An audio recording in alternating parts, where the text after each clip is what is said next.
Assalamualaikum warahmatullahi wabarakatuh, pemirsa.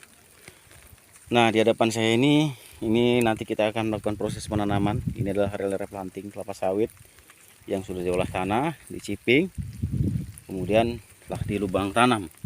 Nah, lubang ini sebelum dilakukan penanaman pembuatan lubang ini harus disesuaikan dengan tinggi polybag. Tidak boleh dalam kali dan tidak boleh dangkal kali. Kalau dangkal kali maka nanti tanamannya akan menggantung. Kalau kedalaman maka tanaman akan kejepit lehernya. Kalau tanaman kejepit maka akan terjadi menghambat pertumbuhan tanaman sampai nanti masa kastrasi dia akan tetap sulit untuk mengeluarkan bunga dompetnya. Nah, pupuk yang digunakan dalam lubang tanam adalah pupuk rock fosfat sebanyak 500 gram. Sebanyak 500 gram, 300 kita masukkan ke dalam lubang, 100-nya di atas kanan kiri tumpukan tanah. Nah, biasanya coba Pak yang peragakan pakai cangkol itu, Pak. Nah, biasanya ini yang nggak boleh. Nah, itu jangan cangkol ya. Biasanya menanam selalu menggunakan cangkul untuk melepas polybag, tapi dilarang kita menggunakan pisau cutter. Silakan, Pak. Nah, ini yang kita anjurkan pemirsa. Silakan, Pak. Pisau cutter tujuannya untuk melepas polybag. Nah, kan tidak rusak akarnya, masih utuh akarnya. Nah, ini pemirsa, ini dianjurkan wajib dilepaskan polybagnya agar supaya pertumbuhan tanaman ini bebas akarnya untuk beradaptasi pada media yang baru di lapangan. Kalau polybag ini dilepas, maka nantinya akan bisa jadi tanaman kuning karena terhambat dia untuk melepaskan mencari makannya. Nah, seperti ini digantung untuk kontrol. Nah, kita lihat pemirsa, sudah pas. Itu tidak dalam dan tidak dangkal. Langsung kita masukkan bekas tanah yang kita gali. Nah, itu udah ada kandungan pupuk RP-nya.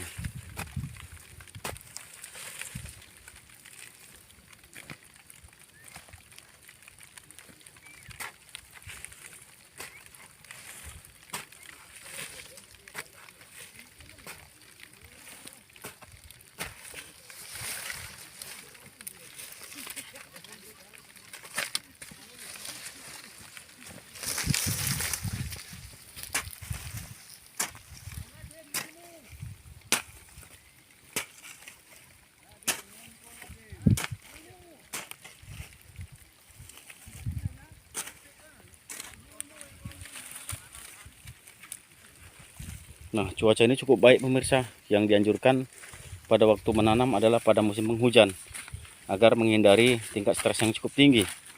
Kalau kita menanam pada musim kemarau sangat tidak dianjurkan karena mengakibatkan tanaman bisa mati akibat tidak ada air yang ada dalam tanah. Stres cukup tinggi akibat tanaman tidak menyerap air. Nah, kondisi-kondisi yang biasa dilaksanakan pada menanam kelapa sawit itu dilaksanakan pada musim penghujan. Contohnya biasanya pada bulan 9 sampai dengan bulan Desember yang selalu dilaksanakan. Nah, seperti ini pemirsa. Inilah penampakan kelapa sawit yang sudah ditanam.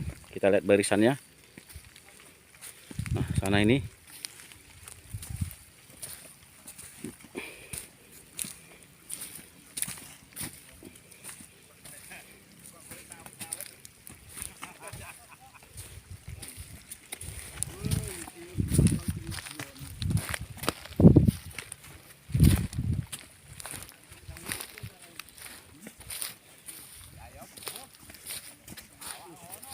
Biasanya sekalian menanam sawit ini membentuk piringan. Ini secara nggak langsung piringan sudah terbentuk.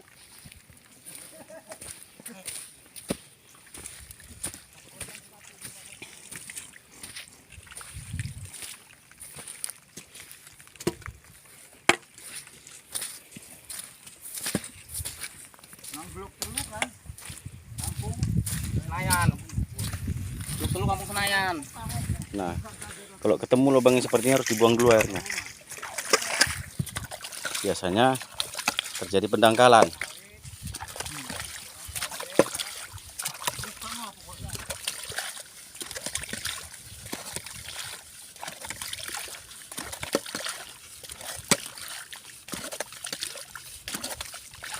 Oke, kerok lagi Pak.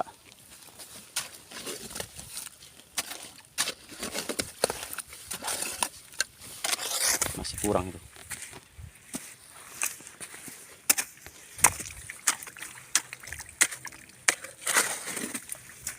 Pinter tuh.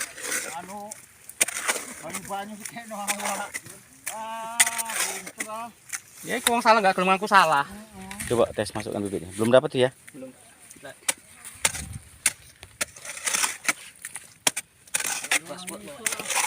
Keras, bekas jalan.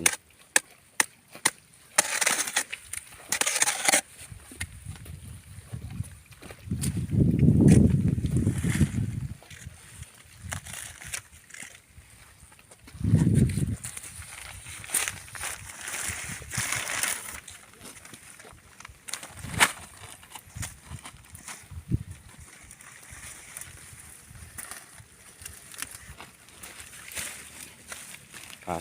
Jadi ditimbun.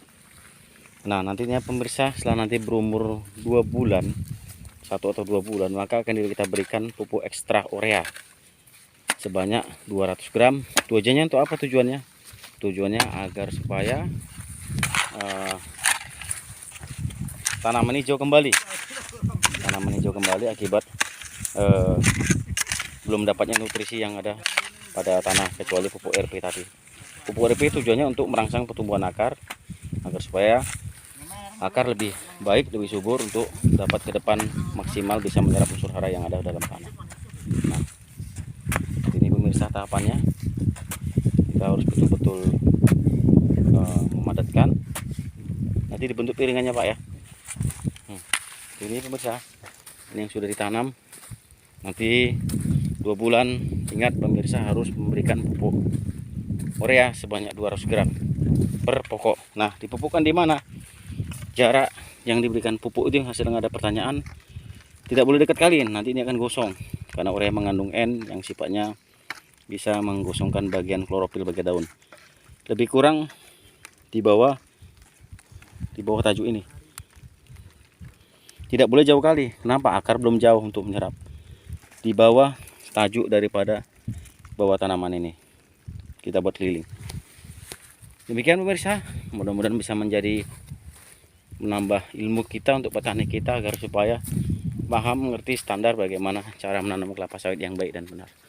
Terima kasih. Assalamualaikum warahmatullahi wabarakatuh.